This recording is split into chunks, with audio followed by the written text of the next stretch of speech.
అనంత కరుణామయుడు, అపార కృపాశీలుడు అయిన అల్లాహ్ పేరుతో ప్రారంభిస్తున్నాను. ఆకాశాలలోనూ భూమిలోనూ నిజదైవం ఆయనే. మీరు దాచిపెట్టేది, పైకి వ్యక్తపరిచేది అన్నీ ఆయనకు తెలుసు. మీరు చేసే పనులన్నీ ఆయన చూస్తున్నాడు. అల్హమ్దులిల్లా. ఖురాన్ నుండి జీవిత పాఠాలు నేర్చుకునే సిరీస్లో 7వ పార, ఉదయం సాయంత్రం తన ప్రభువును ప్రార్థిస్తూ కేవలం ఆయన ప్రసన్నతను పొందాలనుకునే వారిని నీ దగ్గర నుండి తొలగిపొమ్మనకు. నీవు వారిని తొలగిపొమ్మనటానికి నీపై వారి లెక్క ఏమాత్రమూ లేదు, అలాగే నీ లెక్క కూడా వారిపై ఎంతమాత్రమూ లేదు. అయినప్పటికీ ఒకవేళ నువ్వు వాళ్ళని తొలగిపొమ్మన్నావంటే దౌర్జన్యపరులలో చేరిపోతావు. సూరా అల్ అనామ్ వర్స్ నంబర్ 63. ఈ వర్స్లో అల్లాహ్ సుబ్హానహు వ తఆలా ఏమని తెలియచేస్తున్నారు అంటే, పొద్దస్తమానం కూడా దైవప్రవక్త సల్లల్లాహు అలైహి వసల్లం గారి చుట్టూ ఎవరైతే ఇస్లాంను అంగీకరించారో వారు ఆయనతోనే కాలాన్ని గడిపేవారు. అయితే వాళ్ళు నిరుపేదలైన ముస్లింలు. వారు ఎంతో వినమ్రతతో, చిత్తశుద్ధితో రేయింబవళ్ళు అల్లాహ్ యొక్క ఆరాధనలోనే వారి జీవితాన్ని ఎక్కువగా గడిపేవారు. అయితే వాళ్ళు పొద్దస్తమానం దైవప్రవక్త సల్లల్లాహు అలైహి వసల్లం గారి చుట్టూ గుమిగూడి ఉండటం వలన మక్కాలో ఉన్న ముష్రికులకు అది నచ్చేది కాదనమాట.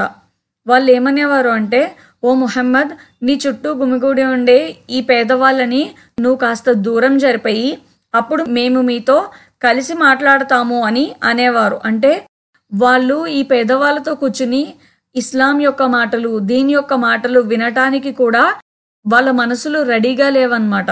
వారు లేని వాళ్ళని, పేదవాళ్ళని చాలా నీచంగా చూసేవారు. నల్లగా ఉన్న వాళ్ళని అసలు మనుషుల్లాగానే ట్రీట్ చేసేవాళ్ళు కాదనమాట. బానిసలుగా వాళ్ళు చూసేవారు మక్కా యొక్క ముష్రికులు. అందుకని నువ్వు కొంచెం ఈ పేదవాళ్ళందరినీ నీకు దూరంగా జరిపేస్తే మేము వచ్చి నీతో మాట్లాడడానికి మేము రెడీగా ఉన్నాము అని ఈ మక్కా యొక్క శ్రీమంతులు కానీ, సర్దారులు కానీ ముహమ్మద్ సల్లల్లాహు అలైహి వసల్లం గారిని కోరేవారు. అప్పుడు ఆ నేపథ్యంలో ఈ ఆయత్ అనేది అల్లాహ్ సుబ్హానహు వ తఆలా అవతరింపచేశారు. అల్లాహ్ సుబ్హానహు వ తఆలా తన ప్రవక్తను అప్రమత్తం చేస్తున్నారు. ఏమని అంటే, ఓ ప్రవక్త, ఈ గొప్పవాళ్ల కోసం నిన్ను అమితంగా అభిమానించే పేద సహచరులను దూరం చేసుకోకు. ఒకవేళ నువ్వు గనక అలా చేశావంటే అది నీ హోదాకు ఏమాత్రం శోభించదు. ఎందుకంటే ముహమ్మద్ సల్లల్లాహు అలైహి వసల్లం గారు ఎప్పుడూ ఎవరిని చిన్న చూపు చూసేవారు కాదు, అందరినీ సమానంగా చూసేవారు. మనకి ఇస్లాం నేర్పే ఒక గొప్ప వాల్యూ ఏంటి అంటే, మనుషులందరూ సమానులే, ఎవరిలోనూ హెచ్చు తగ్గులు లేవు. నల్లగా ఉన్న వాళ్ళు చాలా తక్కువ జాతి వాళ్ళని, తెల్లగా ఉంటే చాలా గొప్ప వాళ్ళని, డబ్బున్న వాళ్ళైతే గ్రేట్, పేదవాళ్ళు అయితే వాళ్ళు అసలు హీనంగా చూడాలని అలా ఇస్లాం ఎప్పుడూ నేర్పించలేదు. మానవులందరూ ఒకే మనిషి అయిన ఆదం అలైహిస్సలాం యొక్క సంతానం. సో ఇందులో అధములు, అధికులు అన్న తేడా లేదు. అందరూ అల్లాహ్ ముందు సమానమే.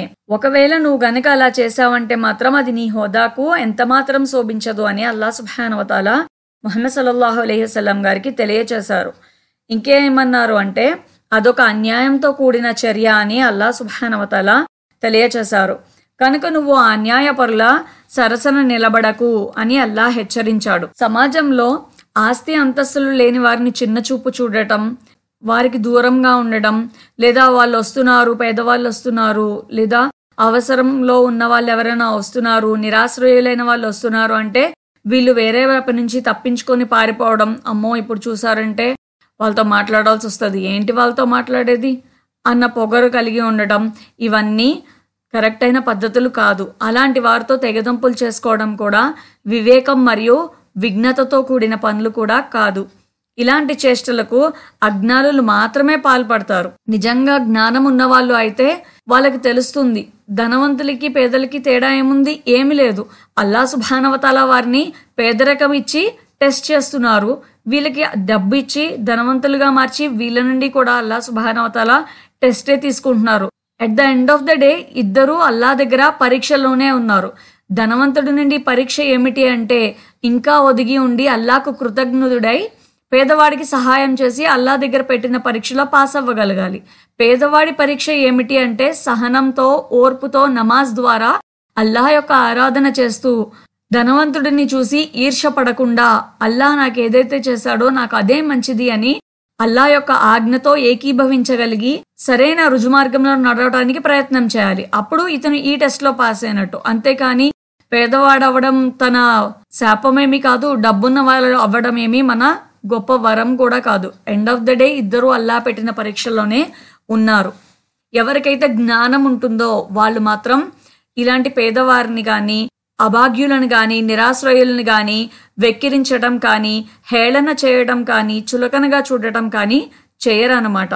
ఎవరైతే మనస్ఫూర్తిగా అల్లాహను విశ్వసించారో వారు సాటి ముస్లింని, సాటి మనుషులని తమ అన్నదమ్ములుగానే స్వీకరిస్తారు. వాళ్ళు పేదవాళ్ళైనా, నిరాశ్రయులైనా సరే ఒకరి పట్ల ఒకళ్ళు నిష్కల్మషంగా ఉండి ప్రేమాభిమానాలు కలిగి ఉంటారు. ఇదే మనకి ఇస్లాంలో నేర్పుతున్న ఒక గ్రేట్ మోరల్ వాల్యూ అన్నమాట.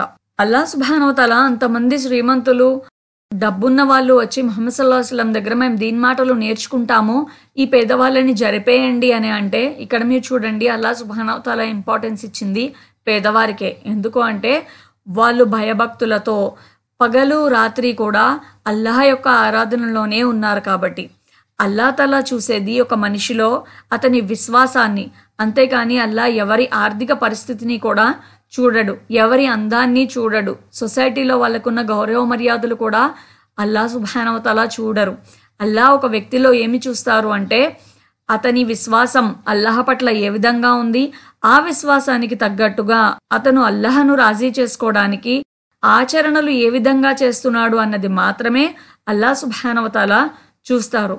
అల్లా సుబ్హానహు వ తఆలా మనందరికీ మంచి విశ్వాసాన్ని ఇచ్చి ఆచరణలలో అల్లాహను రాజీ చేసుకునే అదృష్టాన్ని, భాగ్యాన్ని కల్పించుగాక. ఆమీన్.